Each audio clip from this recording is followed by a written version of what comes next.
Hello students, class 9th में आज हम शुरू कर रहे हैं chapter number 6 lines and angles, रेखाएं और कोण। तो आइए समझते हैं लाइन्स एंड एंगल्स के बेसिक टर्म्स और डेफिनेशंस को। सबसे पहले हम बात करते हैं लाइन की, यानी रेखा की। तो बहुत सारे पॉइंट्स को अगर आप मिलाते जाएं तो एक आकृति बनेगी जिसको हम रेखा कहेंगे। और जो रेखा है इसके दो सिरे हैं, लेकिन ये दो सिरे कहीं पर भी इनका अंत नहीं हो रहा है, तो हम कह सकते हैं कि रेखा को हम दोनों तरफ कहीं भी बढ़ा सकते हैं और इसका कोई भी अंत बिंदु नहीं है। सेकेंड टर्म है लाइन सेगमेंट। अब स्टूडेंट्स, इसी रेखा पर अगर हम दो बिंदु लेते हैं, सपोज एक बिंदु यहाँ पे ले लिया हमने, इसका नाम लिया ए, और दूसरा बिंदु यहाँ लिया, इसका नाम लिया बी, तो ये रेखा का एक टुकड़ा हो गया। तो इसको हम रेखाखंड ए बी कह सकते हैं और इसको इस प्रकार से हम दिखा सकते हैं। तो यहाँ पर हम देख रहे हैं कि रेखाखंड में एक एंड पॉइंट है ए और एक एंड पॉइंट है बी, अर्थात लाइन सेगमेंट के दो एंड पॉइंट होंगे, दो अंत बिंदु होंगे, तो उसे हम रेखाखंड कहेंगे। तीसरी जो होती है रे या किरण। किरण के लिए आप देखेंगे कि एक बिंदु आपने लिया लेकिन दूसरी तरफ कोई बिंदु नहीं है, यानी कि दूसरी तरफ है अनंत तक बढ़ती जा रही है, तो इस टाइप के आकृति को कहते हैं हम रे या किरण। और इसकी पहचान ये है कि इसमें सिर्फ एक एंड पॉइंट होता है, दूसरी तरफ एंड पॉइंट नहीं होता। चौथी चीज है इंटरसेक्टिंग लाइंस, प्रतिच्छेदी रेखाएं। स्टूडेंट्स, यहां पर हम दो रेखाओं की बात कर रहे हैं, और दो रेखाएं अगर इस तरह से हैं, एक रेखा इस तरह से ए बी और दूसरी रेखा इस तरह से है सी डी, तो ये दोनों रेखाएं एक बिंदु पर मिल रही हैं, अर्थात एक बिंदु पर प्रतिच्छेद हो रही हैं, तो ये दोनों रेखाएं हैं प्रतिच्छेदी रेखाएं। और जिस बिंदु पर ये प्रतिच्छेद होती हैं उस बिंदु को कहते हैं हम प्रतिच्छेद बिंदु, पॉइंट ऑफ इंटरसेक्शन, और इसे डिनोट किया गया है यहाँ पे ओ से। इसी प्रकार नॉन इंटरसेक्टिंग लाइन्स होती हैं, यानी अप्रतिच्छेदी रेखाएं, जो रेखाएं कहीं पर भी इंटरसेक्ट नहीं करती हैं। कुछ इस प्रकार से होती हैं, ये रेखा है ए बी और दूसरी रेखा है सी डी।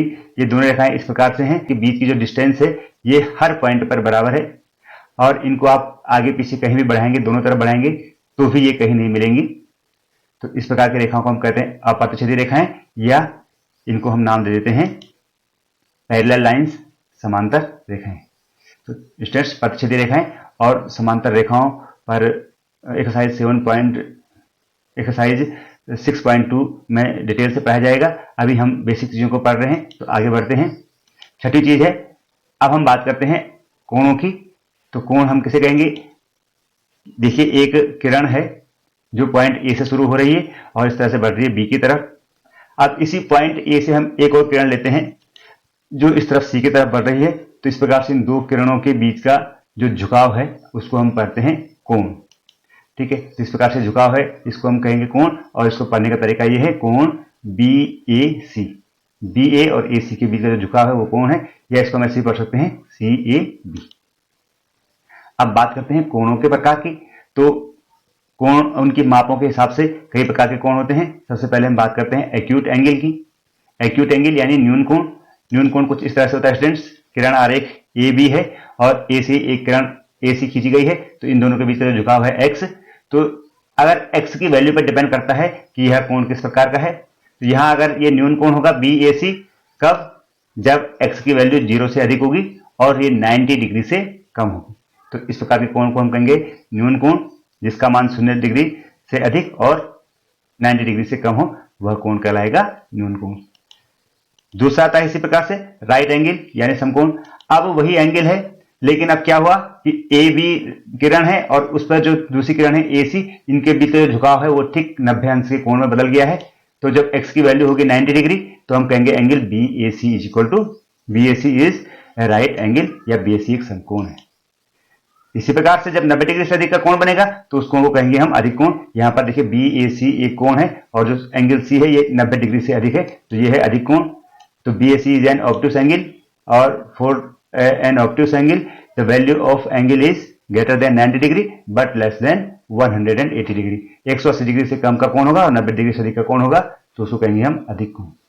अब स्टूडेंट्स, अगर ये ठीक 180 अंश हो जाएगा तो जो ये ए सी रेखा है ये बिल्कुल ए बी के अपोजिट में आ जाएगी, कुछ इस तरह से। और इस तरह के कोण को हम कहेंगे सरण कोण। देखिए ए बी और ए सी बिल्कुल अपोजिट डायरेक्शन में आ गई, तो जो ये कोण है इस कोण को हम नाम देते हैं बी ए सी। तो कोण बी ए सी, जिसको यहाँ पे एक्स दिखा रखा है, इसकी ठीक वैल्यू होगी 180 अंश, और इसको नाम देंगे हम स्ट्रेट एंगल या सरल कोण। तो इस प्रकार से आप सरल कोण बना सकते हैं। अब बात आती है 5वें नंबर के कोण की, जिसको हम पढ़ते हैं रिफ्लेक्स एंगल या प्रतिवर्ती कोण। देखिए यहाँ पर BAC का प्रतिवर्ती कोण है x, तो x को हम इस डायरेक्शन में ले रहे हैं, यानी घड़ी की सुइयों की दिशा में अगर हम ले रहे हैं। और अगर हम इन दोनों के बीच में BA और AC के बीच में विपरीत घड़ियों की लेंगे, सुइयों की दिशा के विपरीत लेंगे अगर डायरेक्शन, तो ये वाला कोण बन जाएगा न्यून कोण।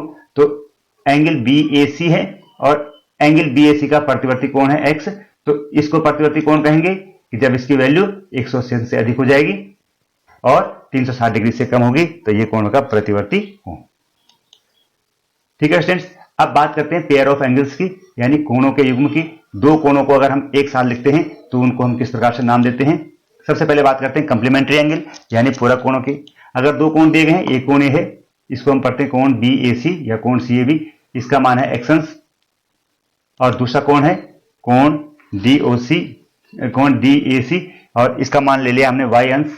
तो ये दो कोण हैं और ये दोनों कोण पूरक कोण कहलाएंगे जब इनके कोणों का योग हो जाएगा 90 डिग्री। यानी हम कह सकते हैं कि if x plus y is equal to, देखो ये x था और ये y था, यानी कि अगर हम इनके एक साइड को कॉमन बना दिया, जो CA वाली साइड है इसको CA वाली साइड को कॉमन बना दिया, तो इस तरह से जो कोण बनेगा वो 90 डिग्री का बनेगा। यानी कि दोनों कोणों को जोड़ने पर 90 अंश आ रहा है, तो इस प्रकार हम कह सकते हैं कि ये कोण युग्म क्या है, पूरा कोण है कंप्लीमेंट्री एंगल से। और इसी प्रकार से बात करेंगे सप्लीमेंट्री एंगल की, यानी संपूरक कोणों की। तो फिर से दो कोण है, एक का मान x अंश है और दूसरा कोण है जिसका मान y अंश है। अब इन दोनों कोणों को अगर हम जोड़ें, ठीक है, तो इस प्रकार से दोनों का टोटल हो जाता है, दोनों का को अगर हम मिलाएं तो एक सरल रेखा बन जाएगी, यानी कि दोनों कोणों का योग है 180 अंश। तो सप्लीमेंट्री एंगल्स उन कोणों को कहेंगे कि जिनके का योग 180 अंश होता है। ठीक है स्टूडेंट्स, तीसरा आता है इसी में एडजेसेंट एंगल्स, यानी आसन कोण। आसन कोण किसे कहेंगे, देखिए यहाँ पे एक कोण है फिर से CAB और इसका मान है x अंश, और दूसरा कोण है, अब आप इस कोण को BAD बोल सकते हैं और इसका मान है y अंश। तो दो कोण हो गए, एक है CAB और एक है BAD, एक की वैल्यू x अंश है, एक की वैल्यू y अंश है। तो ये दोनों कोण आसन कोण कहलाएंगे, क्योंकि इनकी एक साइड क्या है, कॉमन साइड है, एक ओवेनिस्ट साइड है AB। ठीक है, तो यहां पर x और y आसन कोण है, तो आसन कोण की परिभाषा हो जाएगी ऐसे दो कोण जिनकी एक साइड कॉमन होती है वो कहलाते हैं आसन कोण। ठीक है स्टूडेंट्स, अब फिर से देखते हैं, यहां पर x और y दिया था, अब यहां पर देखेंगे CAB x है और इसी प्रकार से BA साइड को कॉमन लेते हुए एक और एंगल बनाते हैं और ये इस तरह से बन गया BA और इसको हम नाम देते हैं D। तो BAD एंगल बन गया और इसका मान है y। तो आप देख रहे हैं कि यहाँ पर x और y दो कोण हैं और दोनों क्या है, आसन कोण है, एडजेसेंट एंगल है।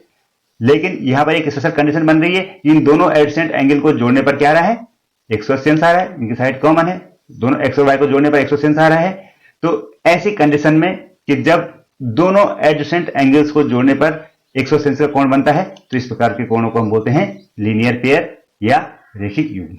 रेखा के एक ही और दो कोण बने हैं और दोनों का योग 180 अंश है, तो ये है रेखिक युग्म।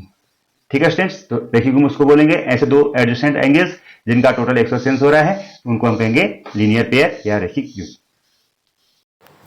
आशा है आपको यह वीडियो पसंद आया होगा और नेक्स्ट वीडियो में हम बात करेंगे कुछ महत्वपूर्ण एक्सियम्स और थ्योरम्स की।